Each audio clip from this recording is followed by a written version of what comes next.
মৰমৰ শিক্ষাৰ্থীসকল তোমালোকক স্বাগতম জনাইছো ই কক্ষলৈ মই প্ৰণিতা শৰ্মা বৰদলৈ আৰম্ভ কৰিবলৈ লৈছো তোমালোকৰ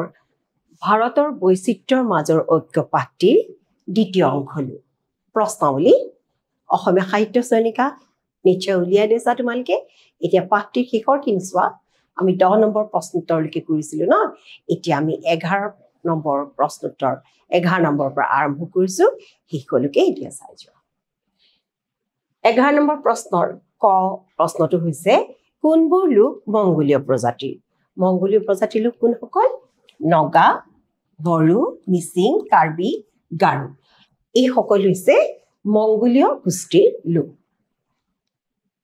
তাৰ পাছত হুকুমাৰ কলা কোনবিলাক ইয়াৰ আগৰ প্ৰশ্নটো আমি পাইছিলো হুকুমাৰ কলা শব্দটো হুকুমাৰ কলা পাঁচবিধ কি কবিতা সংগীত চিত্ৰবিদ্যা স্থাপত্য আৰু ভাস্কৰ্য এই পাঁচবিধক কি বুলি কোৱা হয় হুকুমাৰ কলা বুলি কোৱা হয় কি গ্ৰন্থই প্ৰাচীন কালৰ পৰা ভাৰতবাসীৰ চিন্তাধাৰা আৰু আদৰ্শৰ মাজত ঐক্যভাৱ গঢ়াত সহায় কৰিছে কোন ধৰণৰ গ্ৰন্থই কোনবিলাক কিতাপ তাৰমানে কোনবিলাক গ্ৰন্থই আমাৰ ভাৰতবাসীৰ চিন্তাধাৰা আৰু আদৰ্শৰ ক্ষেত্ৰত একতাৰ সৃষ্টি কৰিছে কোনবোৰ ৰামায়ণ আমাৰ এইখন মহাকাব্য ন ৰামায়ণ আৰু মহাভাৰত হৈছে আমাৰ ভাৰতবৰ্ষৰ এখন মহাকাব্য তাৰোপৰি কোনবিলাক চোৱা ৰামায়ণ মহাভাৰত বেদ উপনিষদ ভাগৱত গীতা এই গ্ৰন্থসমূহে কি কৰিছে আমাৰ প্ৰাচীন কালৰ পৰাই ভাৰতীয়ৰ চিন্তাধাৰা আৰু আদৰ্শৰ ক্ষেত্ৰত ঐক্যভাৱ আনি দিছে একতাত সহায় কৰিছে কোনবোৰ কিতাপে কোনবোৰ গ্ৰন্থই ৰামায়ণ মহাভাৰত ভাগৱত বেদ উপনিষদ গীতা এই গ্ৰন্থসমূহে আমাৰ ভাৰতবাসীৰ চিন্তাধাৰা মানে বেছ উচ্চ স্তৰলৈ গতি কৰাইছে আৰু আদৰ্শৰ ক্ষেত্ৰত কি কৰিছে এটা একতাৰ ভাৱ আনি দিছে কি পাৰ্থক্য থকা সত্ত্বেও পাৰ্থক্য মানে প্ৰভেদ কি প্ৰভেদ থকা সত্ত্বেও ভাৰতীয় লোকসকলৰ মাজত এটা সামূহিক মিল আছে এই বিষয়ে আমি আগৰ ডাঙৰ প্ৰশ্ন এটা আমি পাইছিলো সামূহিক মিল আছে সাংস্কৃতিক ক্ষেত্ৰত ভাষাগত বা ধৰ্মগত অঞ্চলগত পাৰ্থক্য থকা সত্ত্বেও ভাৰতীয় লোকসকলৰ মাজত সামূহিক মিল আছে সেয়াই হৈছে সাংস্কৃতিক মিল অকল সাংস্কৃতিক মিল বুলি লিখিলেও ইয়াতে কাটিব নোৱাৰে কি পাৰ্থক্য থকা সত্ত্বেও পাৰ্থক্য কেইটা কি ভাষা ধৰ্ম অঞ্চল সকলোতে পাৰ্থক্য আছে গতিকে এইটো উত্তৰ হৈছে এইটো ভাষাগত ধৰ্মগত আৰু অঞ্চলগত পাৰ্থক্য এটি সামূহিক মিল আছে সেই মিলটো কিনো সাংস্কৃতিক মিল এতিয়া চোৱা উত্তৰ ভাৰতৰ তিৰোতাসকলে সাধাৰণতে কেনেধৰণৰ পোছাক পৰিধান কৰে তাৰ এটি বৰ্ণনা দিবলৈ দিছে পোছাক কেনেধৰণৰ পোছাক পৰিধান কৰে বুলি ক'লে এটা শাৰী লিখিলেই হ'ব যিটো বৰ্ণনা দিছে গতিকে আমি অকণমান লিখিব লাগিব উত্তৰ ভাৰতৰ তিৰোতাসকলে কি পিন্ধে চুৰিদাৰ পায়জামা পিন্ধে নহয় এইখিনিতে যদি তোমালোকক প্ৰশ্নটো দিয়ে যে উত্তৰ ভাৰতৰ তিৰোতাসকলে সাধাৰণতে কি পৰিধান কৰে তেতিয়া অকল চুৰিদাৰ পায়জামা পৰিধান কৰে বুলি দিলেই হ'ব কিন্তু যেতিয়া প্ৰশ্নটো দিয়া হৈছে তাৰ এটি বৰ্ণনা দিয়া তেতিয়া অকণমান বহলাই লিখিব লাগিব সদায় চাবা দেই প্ৰশ্নত কি কৈছে অৱশ্যে তেওঁলোকে সময় সুবিধা বিশেষ কি কৰে শাৰী আদিও পৰিধান কৰা দেখা যায় আৰু বৰ্তমানটো সমন্বয়ৰ যুগ সম্প্ৰীতিৰ যুগ মিলাপ্ৰীতিৰ যুগ আৰু সেইকাৰণে কি হৈছে উত্তৰ ভাৰতৰ তিৰোতাসকলে বৰ্তমান অন্য সাজ-সজ্জাও ব্যৱহাৰ কৰে গতিকে এইটো আমি দেখিবলৈ পাওঁ 14 নম্বৰ প্ৰশ্নলৈ গৈছো 14 নম্বৰ প্ৰশ্ন চমুটুকা কেইটামান আছে হুকুমাৰ কলা কোনটো হ'ব কলা হৈছে যেহেতু চমুটুকা আমি অকণমান শাৰী হুকুমাৰ কলা কাক বুলি ক'লে এই 5 বিধ লিখিব লাগিব কবিতা সংগীত চিত্ৰকলা ভাস্কৰ্যৰ স্থাপত্যকে হুকুমাৰ কলা বোলা হয় কিন্তু যেতিয়া তোমাক দিব প্ৰশ্নটো চমুটুকা লিখা ইয়াত 2 নম্বৰ থাকিব গতিকে 1 নম্বৰ উত্তৰটো বেলেগ হ'ব তোমালোকে নম্বৰ চাবা প্ৰশ্নটো কি লিখিছে চাবা সেইমতেহে তোমালোকে উত্তৰবোৰ কৰিবা দেই এই যে তোমালোকে গীত আৰু ছবি কবিতাটোত পাইছা কৌশল গতিকে সকলো কথাতে কৌশলটো জানিব লাগিব কৌশলী বিদ্যাৰ মৰণ নাই অজৰমৰ গতিকে ক'ত কি কৌশল খুটাব লাগিব জানিব লাগিব গতিকে আমি প্ৰশ্ন বুজি যদি উত্তৰ লিখো তেতিয়াহ'লে আমাৰ নম্বৰ পৰীক্ষকে আমাৰ নম্বৰ কাটিব নোৱাৰিব আৰু তেতিয়া তোমালোকৰ মনৰ সন্তুষ্টি থাকিব প্ৰশ্ন বুজি উত্তৰ নিদিয়াৰ ফলতে বা উত্তৰ লিখোতে বেলেগকৈ লিখা বাবে নম্বৰ পোৱাত কিছু কম বেছি হয় এটো মন কৰিবা গতিকে হুকুমৰ কলাৰ বিষয়ে চমুটো কাহে লিখিবলৈ দিছে কি হ'ব কলা হৈছে মানুহৰ এটা জন্মগত প্ৰক্ৰিয়া আৰ্ট এটা সবৰে নিজস্ব একটা আৰ্ট থাকে জন্মগতভাৱে লাভ কৰে আৰু কলাই কি কৰে মানুহৰ মনৰ যিবিলাক কঠোৰ প্ৰবৃত্তি এইবিলাক কোমল কৰি তোলে কঠোৰ প্ৰবৃত্তিবিলাক মানে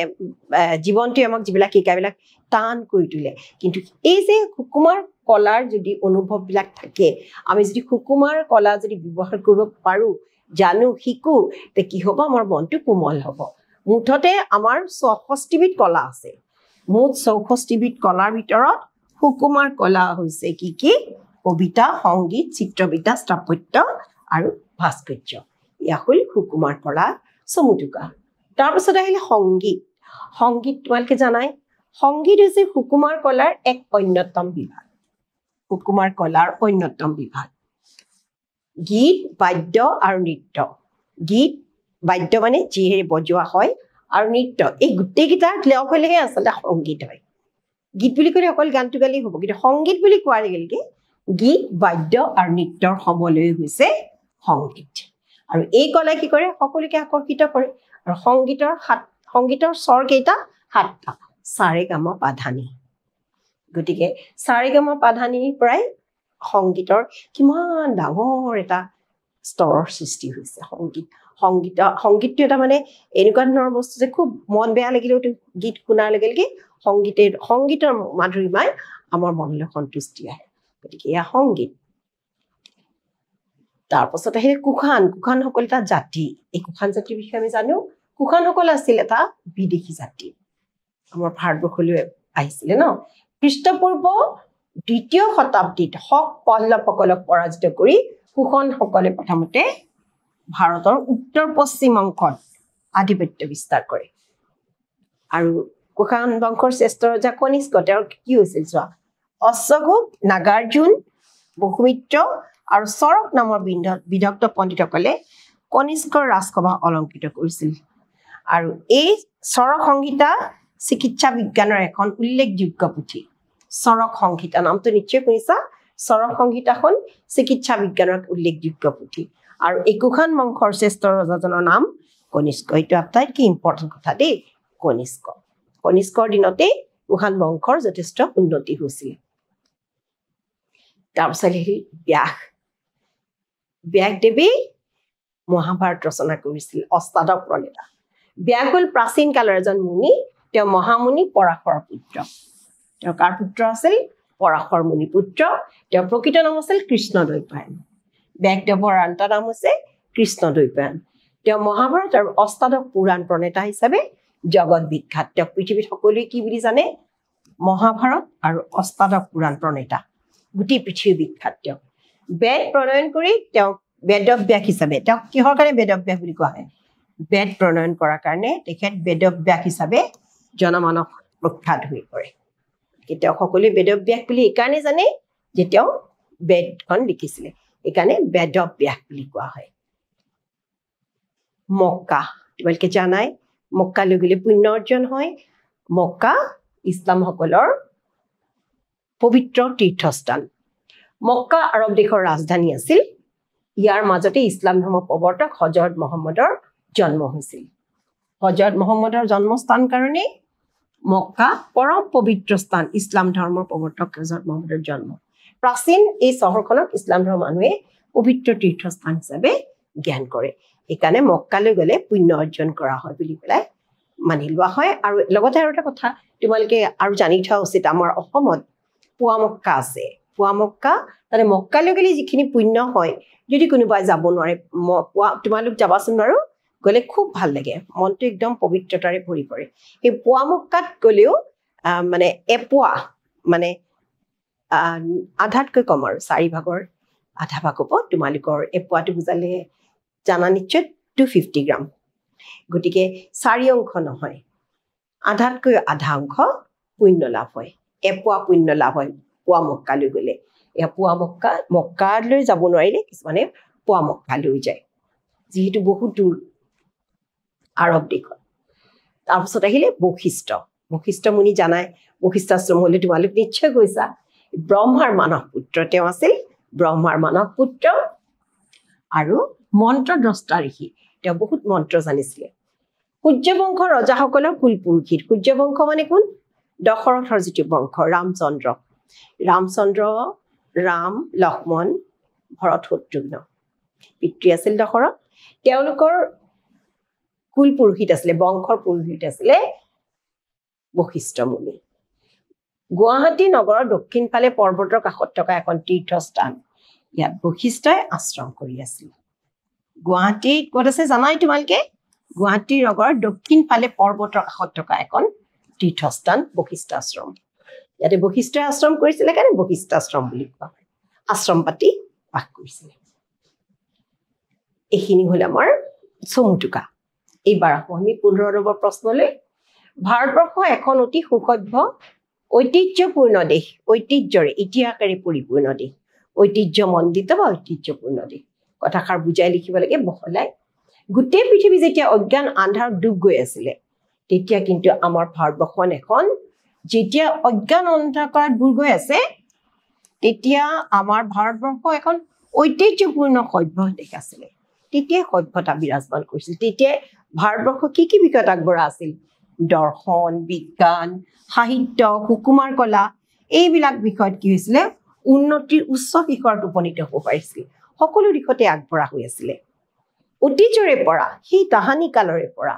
ভাৰতবৰ্ষ কি আছিলে ঋষি মুনিৰ দেশ তপস্বীৰ সাধকৰ দেশ আৰু এই দেশতে কোন কোন ত্ৰিকালজ্ঞৰ জন্ম হৈছিল ত্ৰিকালজ্ঞ মানে যে তিনিও লোকৰ বিষয়ে জানে ব্যাস বাল্মীকি বশিষ্ঠ বিশ্বামিত্ৰ এই ত্ৰিকালজ্ঞ পুৰুষসকলৰ জন্ম হৈছিল ত্ৰিকালজ্ঞ ঋষিসকলৰ জন্ম ত্ৰিকালজ্ঞ মানে তিনিও কালৰ বিষয়ে জনা এইটো এটা সমাস যি তিনিও কালৰ বিষয়ে জানে তেওঁ ত্ৰিকালজ্ঞ এই দিশতে কোন কোন জন্মিছিলে বুদ্ধ মহাবীৰ কবিৰ নানক ৰামানন্দ ৰমানুজ শংকৰাচাৰ্য আৰু আন আন মহাপুৰুষসকলে কি দিছিলে ত্যাগৰ মন্ত্ৰ উদাৰতাৰ বাণী আধ্যাত্মিক আদৰ্শ প্ৰচাৰ কৰি লৈ গৈছে আৰু পৌৰাণিক গ্ৰন্থসমূহ পুৰণি যিবিলাক গ্ৰন্থ সেইবিলাকৰ মাজত প্ৰকাশ পোৱা ভাৱ চিন্তাধাৰা মাজত কি লুকাই আছে একতা লুকা আছে আৰু এই ঐক্যই কি কৰিছে আমাৰ যিবিলাক বাসিন্দা আছে আমাৰ যিখিনি ভাৰতীয় লোক এই বাসিন্দাসকলৰ মাজতো কি কৰিছে মিলনৰ কেন্দ্ৰ কৰি তুলিছে এতিয়া এইটো এটা নিজাকে লিখিবলগীয়া উত্তৰ লিখিবলগীয়া প্ৰশ্ন এটা তথাপি তোমালোকে এটা ধাৰণা দিছো তোমালোকে আৰু তেনেকুৱাকে লিখিব পাৰা যে তোমাৰ দৈনন্দিন খাদ্য সম্ভাৰত বাহিৰৰ কোন কোন মানৱ জাতিৰ খাদ্য অভ্যাস দেখা পোৱা যায়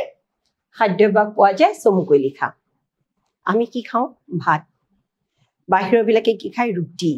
এই ধৰি লওক ভাত খোৱাৰ লগত আমি ৰুটি ব্যৱহাৰ ৰুটি খাওঁ ৰুটি খোৱাবিলাকে ভাত খায় এনেকুৱা ধৰণৰ এটা খাদ্য সম্ভাৰ আমাৰ সলনি হৈ আহিছে না গতিকে আমাৰ যিটো আমি যিবিলাক দৈনন্দিন খাওঁ সদায় যিবিলাক খাওঁ বাহিৰৰ আৰু কি খাদ্য অভ্যাস মিহলি গৈছে আমাৰ ইয়াত সেইটো আমি লিখিছো চ আমাৰ দৈনন্দিন খাদ্য সম্ভাৰসমূহ কি ভাত দাইল মাছ মাংস জা জলপান পিঠা পনা এই জা জলপান মানে বুজি পাইছা নহয় ধৰি লোৱা বৰা চাউলৰ জলপান কোমল চাউলৰ জলপান এইবোৰ চিৰা দৈ এইবোৰ আছিলে আমাৰ খাদ্য আৰু তাৰ লগত আকৌ জনজাতীয় লোকসকলৰ খাদ্য অভ্যাসো আমাৰ দৈনন্দিন খাদ্য সম্ভাৰত আছে কোনবিলাক এই যে মাছ আলু আদি এইবিলাক পুৰি খোৱা পোৰা মাছে পইতা ভাতে এইবোৰ যে আছে যে পোৰা মাছ খোৱা তাৰপিছতে খৰিকাত দিয়া ভাপত দিয়া খাদ্য এইবোৰ জনজাতীয়সকলৰ পৰা আমাৰ জাতি জনজাতি সকলোৱে গ্ৰহণ কৰিছে তাৰ পাছত আকৌ ভাতৰ সলনি ৰুটি খাবলৈ লোৱা পদ্ধতিটো ক'ৰ পৰা আহিছে আমাৰ উত্তৰ আৰু পশ্চিম ভাৰতৰ খাদ্যাভ্যাসৰ পৰা আহিছে ঠিক তেনেকৈ দৈনন্দিন খাদ্য সম্ভাৰত আমাৰ কি আছে বেলেগ বেলেগ ঠাইৰ মানৱ জাতিৰ বৰ্তমান আধুনিক খাদ্য সম্ভাৰ যেনে ডোচা কাটলেট এইবিলাকতো এতিয়া আহিছে ন কাটলেট চপ ৰসগোল্লা লালমোহন পুৰি হালোৱা এইবোৰ যে আহিছে এইবোৰ আমাৰ দৈনন্দিন খাদ্য সম্ভাৰত অন্তৰ্ভুক্ত হৈছে এনেকৈ এই খাদ্য সম্ভাৰবোৰ কি হৈছে বিদেশী আৰু দেশী গতিকে ভাৰতৰ বিভিন্ন জনগোষ্ঠী আৰু বিদেশী জনগোষ্ঠীৰ খাদ্যাভ্যাসো আমাৰ দৈনন্দিন খাদ্য তালিকাত অন্তৰ্ভুক্ত হৈছে এতিয়া আমাৰ প্ৰোজ বিষয়ক সাহিত্য বিষয়ক যিখিনি প্ৰশ্ন আমাৰ সেইখিনি হ'ল এতিয়া আমি ব্যাকৰণলৈ গৈছো ভাষা বিষয়ত এতিয়া সন্ধি ভাঙিব লাগে অনুষ্ঠান জনাকীৰ্ণ স্বাধীন জন্মাষ্টমী অনু যোগ স্থান অনুষ্ঠান এয়া অনুযোগ স্থান জনাকীৰ্ণ জনা যোগ অকীৰ্ণ ইয়াৰ অ মিলি পেলাই হৈছে স যোগ অধীন স্বাধীন জন্ম যোগ অষ্টমী জন্মাষ্টমী গতিকে এইকেইটা হ'ল সন্ধি ইয়াৰ পাছত আহিলে প্ৰত্যয় নিৰ্মাণ কৰা শাৰীৰিক সামাজিক সুকীয়া ভৌগোলিক ফুলনি ভাৰতীয় ফুলাম অবিনাশী বাল্মীকি শৰীৰ যোগ ইক শাৰীৰিক ফুল যোগ আম ফুলাম সামাজিক সমাজ যোগী সামাজিক অবিনাশী অবিনাশ যোগ দীৰ্ঘ ই অবিনাশী কাৰণ এইকেইটা প্ৰত্যয় হয় দেই সুখ যোগ ইয়া প্ৰত্যয় যোগ হৈছে ভূগোলৰ পিছত ইক প্ৰত্যয় যোগ হৈছে ভূগোল যোগ ইক ফুল যোগ অনি ফুলনি ভাৰতীয় ভাৰত যোগ ভাৰতীয় এইখিনি আমাৰ কি গ'ল প্ৰত্যয় এইবাৰ আমি সমাৰ্থক শব্দ হেতু পৃথিৱী গ্ৰন্থ মাতা সমাৰ্থক বা প্ৰতিশব্দ হেতু কাৰণ বাবে পৃথিৱী জগত ধৰণী গ্ৰন্থ কিতাপ পুথি মাতা মা মাতৃ এইবাৰ আহিলে বিপৰীত শব্দ পাৰ্থক্য ত্যাগ বৈচিত্ৰ্য প্ৰাচীন পাৰ্থক্য একে হলে কি হ'ব এইটো বিপৰীত দেখুৱালে পাৰ্থক্য একে দেখুৱালে কি হ'ব সাদৃশ্য ত্যাগ গ্ৰহণ বৈচিত্ৰ্য ঐক্য প্ৰাচীন আধুনিক বৈচিত্ৰ্য বিচিত্ৰতাৰে ভৰা ঐক্য একতা বুজালে প্ৰাচীন পুৰণি আধুনিক এইকেইটা হ'ল বিপৰীত শব্দ আৰু ইয়াৰ লগে লগে আমাৰ বৈচিত্ৰ্যৰ মাজৰ ঐক্য পাত্ৰীৰ ভাৰতৰ বৈচিত্ৰ্যৰ মাজৰ ঐক্য পাত্ৰীৰ আমাৰ সম্পূৰ্ণ হ'ল প্ৰশ্নাৱলীসমূহ এয়া আমি 20টা প্ৰশ্ন উত্তৰ কৰিলোৱে নহয়নে গতিকে তোমালোকে এনেধৰণৰ আৰু বেলেগ ধৰণৰ প্ৰশ্ন কেতিয়াবা এনেকুৱা হয় যে পৰীক্ষাত তাৰমানে কিতাপত থকা প্ৰশ্ন আহিছে কিন্তু হয়তো শব্দবিলাক ইফাল সিফাল হ'ব পাৰে গতিকে তোমালোকে মনোযোগেৰে পঢ়িলে গম পাবা কি প্ৰশ্ন নুবুজিলে তোমালোকে সুধি ল'ব লাগে তেতিয়া উত্তৰটো লিখিবলৈ সহজ হ'ব আৰু এই ধৰণৰ প্ৰশ্ন উত্তৰসমূহ তোমালোকে কেৱল মানে কিতাপত থকা চাই লিখিলে তোমালোকে নহ'ব নোচোৱাকেও তোমালোকে লিখিবলৈ চেষ্টা কৰিবা আৰু ইয়াতে আমাৰ প্ৰশ্নাৱলীৰ অন্ত পৰিল ধন্যবাদ